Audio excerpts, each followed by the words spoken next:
Yeah, Nicholas, I'd like to kick this one off. Great presentation. You're a strong public speaker, and you're a good writer. You had some really awesome writing points. One specifically on page 8. I loved when you're talking about how a republic depends on the strength of the institutions of church and family, and you have this line: "When they weaken, the state inevitably expands to fill the void, not because it can create virtue, but because it must manage the consequences of its absence." That's such a great line. So I appreciate your writing. Thank you. I wanted to ask, as you were putting this together, you, in your thesis, specifically used the language of conditioning. I think a lot of that was based on the quote you had from Smoot about his kind of prophetic take on what would come. What was the strongest evidence that you found in your research that confirmed for you that there is because the word conditioning to me has the attitude of, or the connotation of an asserted effort to do this. So did you find any of that evidence, and what was the most compelling for you? A particular piece of evidence which interested me was from two progressive activists themselves. It was a sort of manifesto in a way, saying how they literally needed to redefine values and family and religion to fit their progressive movement. And so I see what you're saying, how conditioning sort of implies that there's this active effort to, subvert language and to redefine family and stuff. But nowadays it's almost self-sustaining, where people have been taught that for so long, or it's been presented to them by the media or taught in classrooms for so long that they sort of accept it and run with it and then teach it to their children. And so we're seeing less of this concentrated effort, like these are the bad guys who are redefining our government and trying to destroy its principles, to where the people don't even understand what their original principles were, and they're just running with what they've been taught. Great answer.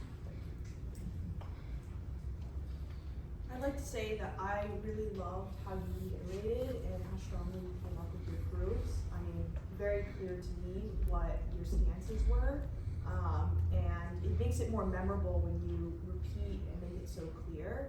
So very good job on that. I really like that. I'd be curious, how do you anticipate that we can increase virtue in individuals in our society? And what would you say to someone who says it can be done outside the confines of religion? Okay, so something which the founders really stressed was localized government. Like, they wanted everything to get smaller and smaller. So you have the federal government, you have state government, you have local government, and it breaks down until you get to the family itself. And so I think that's where virtue should be instilled.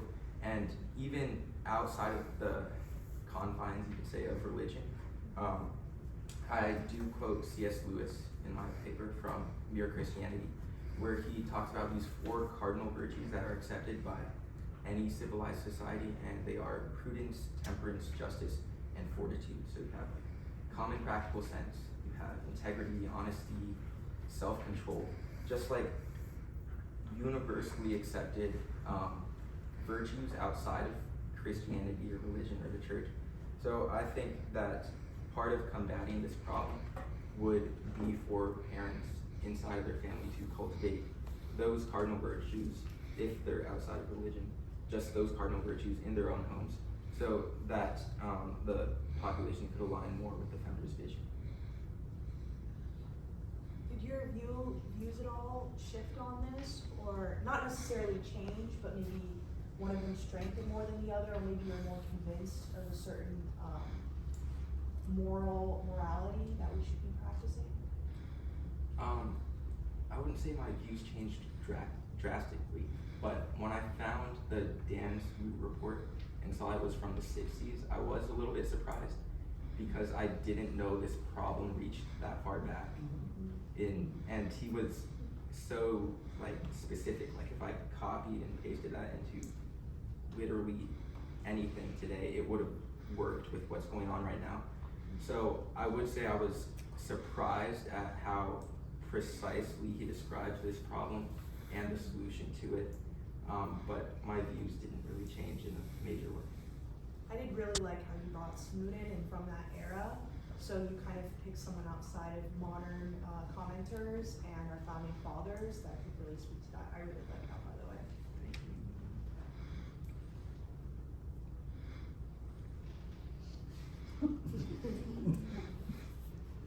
Nicholas, I've known you for the last 3 years. You're a fine young man in every sense of the word. So I just want to start by highlighting some of the strengths of your paper. I believe your introduction was really effective because it hooked me, the reader, right in. You took a personal moment that you had experienced and you connected it to the larger civic concern that you had. I thought your thesis was clear, really a paper that has strong structure. It was just really easy to follow, like background, subversion of language, decline of virtue, religion, family, and then your conclusion. And I think your strongest argumentative move was connecting political structure to citizen character. So really quick, what practical responsibilities does an ordinary citizen have in keeping the republic? Okay, so this ties into the idea of self-governance, which is something the founders deemed necessary to create the freest nation to ever exist. Because if you have a population of unvirtuous, immoral citizens who don't care about their founding documents or how their country was created, then you're going to have chaos. And there's actually a comparison you can draw between the American Revolution and the French Revolution, how they both did the same thing, right? They escaped from a monarchy and tried to establish their own form of government. But the difference was there was no like regulation in France, so it resulted in anarchy and death. And then in the United States, they stressed cultivating virtue, creating informed citizens, which are kept in line by the Constitution.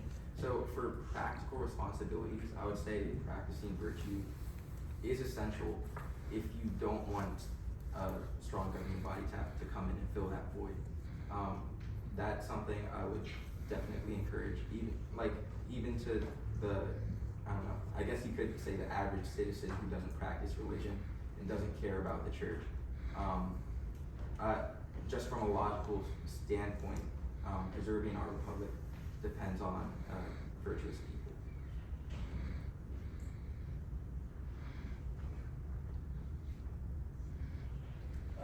In your evidence, you claimed that without these institutions of religion and family, our republic suffers.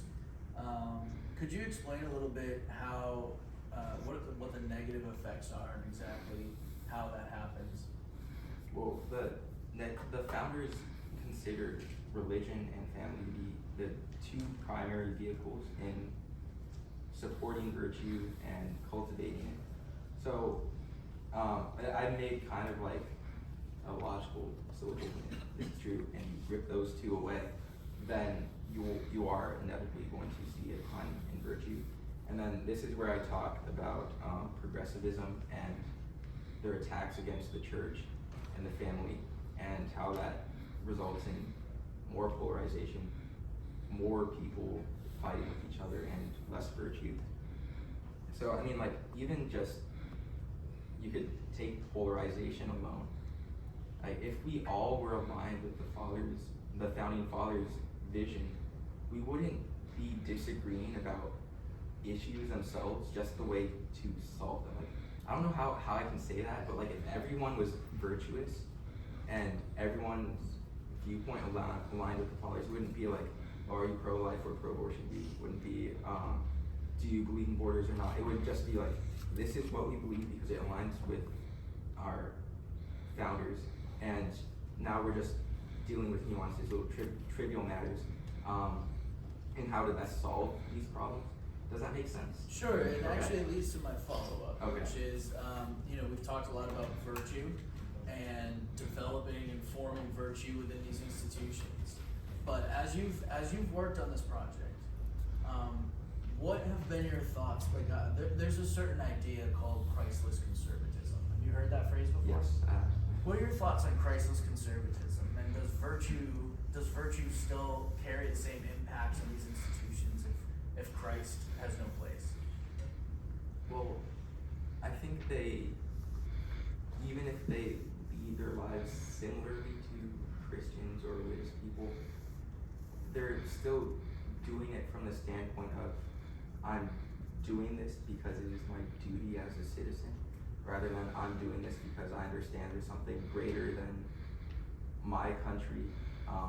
Like Christians, they practice virtue, yes, because it's required when as good citizens, but also because they submit to something higher than their government. Whereas to Christless conservatives or non-religious people, the governing body stops once you reach the highest levels of government. So they're kind of doing it because of whatever social contract they have with the country they live in. But I would be happy if we had more people practicing virtue. Like, I'm not saying that's bad for our country, but it's not the best thing either.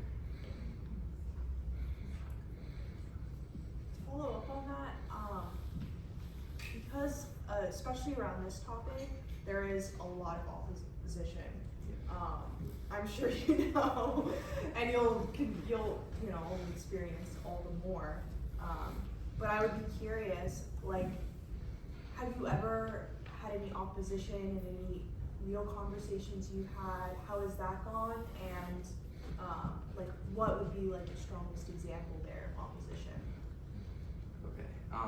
So my junior year of high school, I went to this event called Boys Day in Tallahassee, and so over there it's a bunch of like juniors who want to be involved in politics. Personally, I don't want to be a politician. I'm content just like teaching virtue and patriotism in my own home.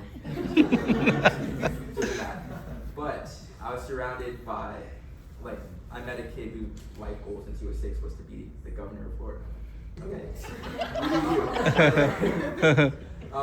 But so we were in a dorm room one night talking until like 4 a.m. just on politics, on religion, on basically everything. And I was shocked by, like, we're all there doing the same things. We've all read the same books. We all have watched the same speeches. But we all had super different perspectives on everything. Even the few Christians I could find had completely different perspectives. And I would blame the polarized political climate for that. Because at the end of the day, like what I discovered through many conversations, not just that time, is that we don't really disagree on a lot of things. It's just made to appear that way. And then if you keep breaking the problem down and eventually get to the root of it, you can come to a kind of consensus about like what conduct is good, what things citizens should practice. So yeah, if you want a practical solution, I would say reasonable conversations with people. But on a large scale, I really wouldn't know what to do. That's why I'm not going to be a politician. In fairness, you'd probably make a great one. Yeah. You'd be a good one.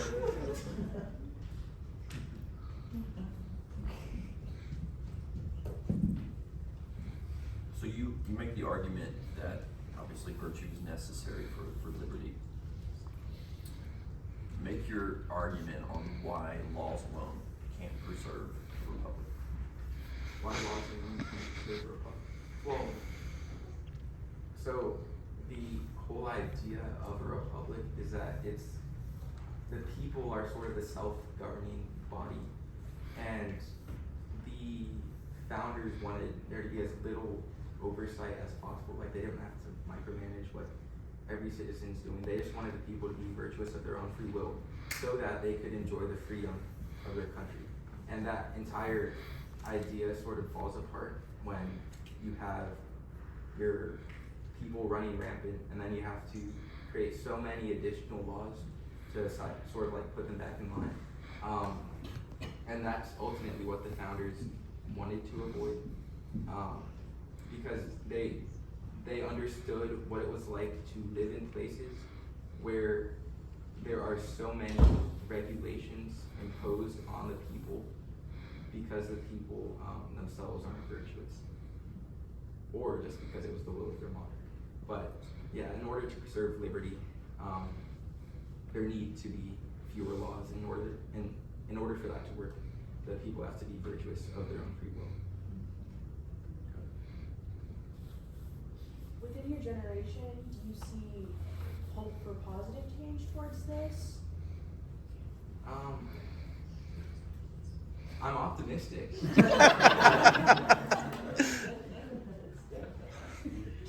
I mean, ask me in 5 years after I get back from college, but from what I've seen, yes, I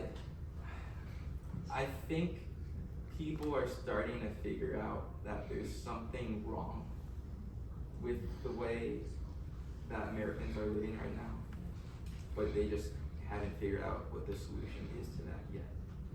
So yeah, I'm hopeful. You can now share with them what the solution is. Mm-hmm.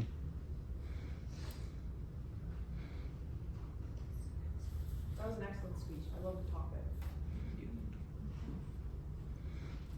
When you're working on a challenging topic like this, I would assume, maybe just yes or no, I would assume that you probably had this opinion prior to the beginning of the paper, right? Yes. So I don't even know when I got interested in American government. It was 13, 14.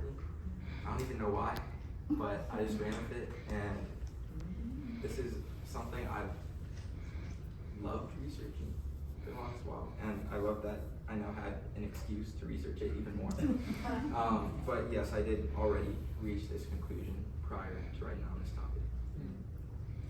How would you recommend practicing the art of kind of detaching your own personal emotions in the process of doing your research and studying, trying to avoid like confirmation bias? How does that play out for you as you have very strong opinions and it's a really grounded, healthy position that you're coming from? You know, how do you manage the confirmation bias? Okay. How do I say this? I'm not a very emotional person.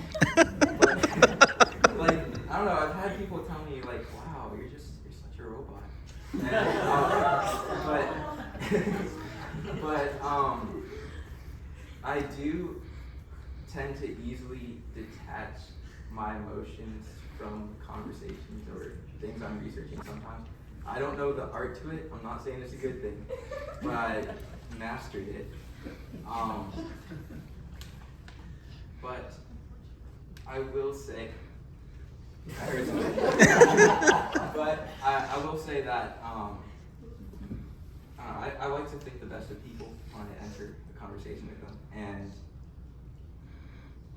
I'll be patient but persistent, and I don't go into the conversation saying, this is the truth, I'm telling you it, and if you deny it, then you're ignorant. I don't approach conversations that way. Instead, I mean, we learned the Socratic method throughout high school, so I try to guide people, and I eventually end up learning things too through those helpful conversations. But yeah, I have done speech and debate for my entire life, so I'm used to setting bias aside because I'm used to arguing both sides of issues. I'll tell you, just from reading your paper, I would not have expected you to be a robot. Your paper's full of passion. It's full of emotion. It's in fact, my initial question was almost to say, man, are you getting too emotionally invested in your topic? And so for you to stand there and say people think of you as a robot, I think that it's good to have passion about what you believe and to figure out and learn ways to defend that. And I think that that's clear that that's what you were doing here. You had a strong foundation and a strong belief, and you sought out a good way to present that and demonstrate the truth of those claims. So good job.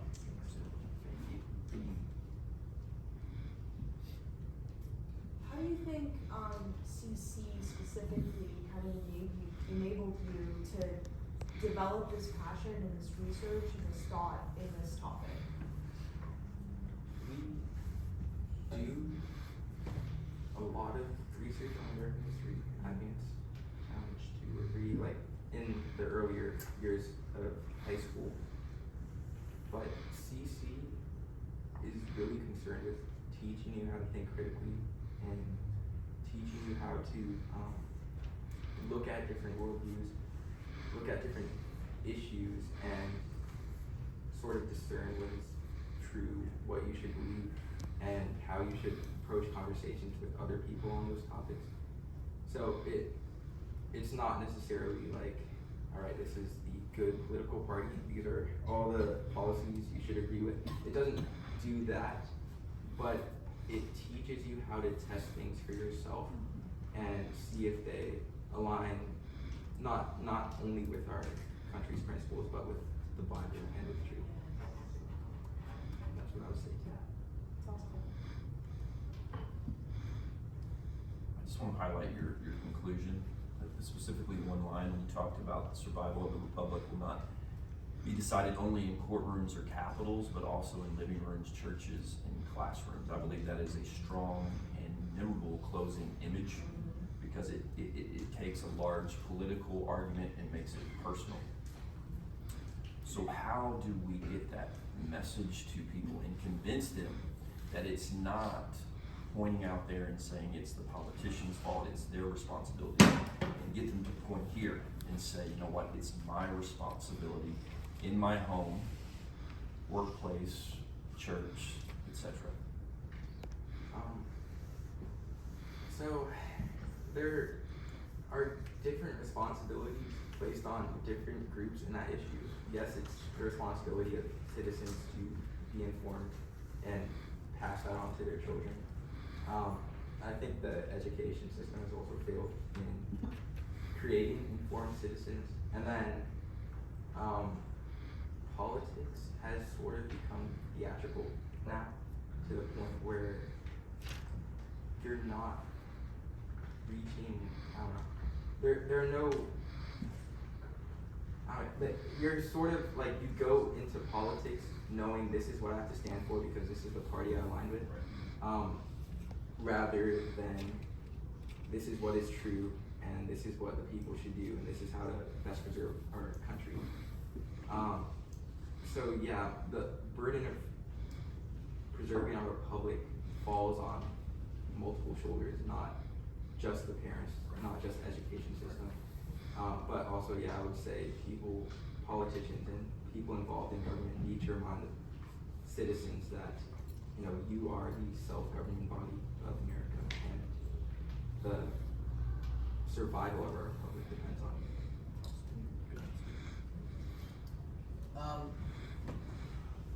You spoke about a lot about the family and the institution of the family, and I'm curious as to if you had an opponent. I think one of your opponent's strongest arguments would be, well, look, why does the Christian prototypical nuclear family have to be the definition of family? Couldn't a family be defined in different ways? Isn't it more important to just have a family as a unit of people who all love one another? What would be your strongest response to that kind of an argument?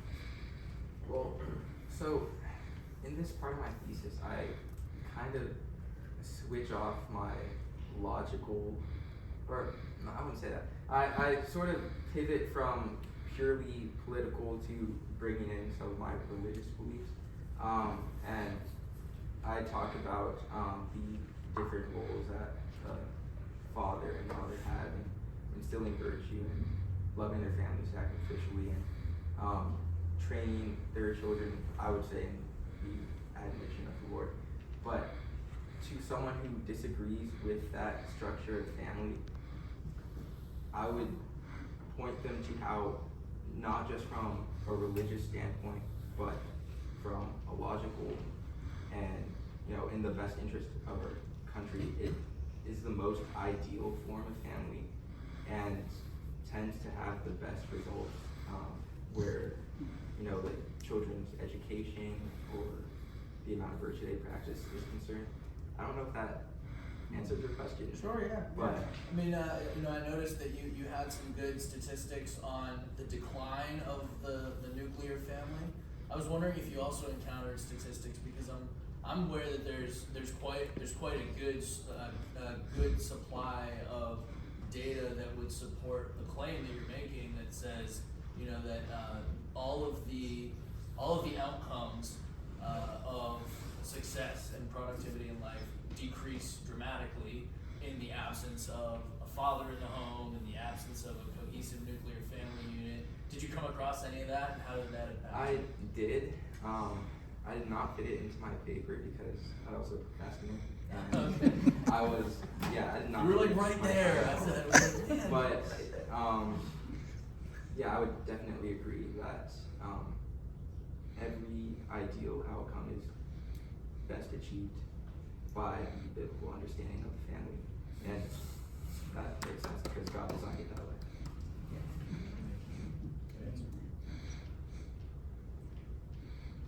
Well, you mentioned that you really want to focus on creating your own family and instilling virtue that way, but I definitely feel that you, like he mentioned, have a wonderful passion, and it was just so excellently stated. I would love to see you carry this message on into college. So, those are my final words. It was very well done. I really enjoyed listening to it, and I'm so excited to see someone so convicted on this topic like you. Great job. Yep.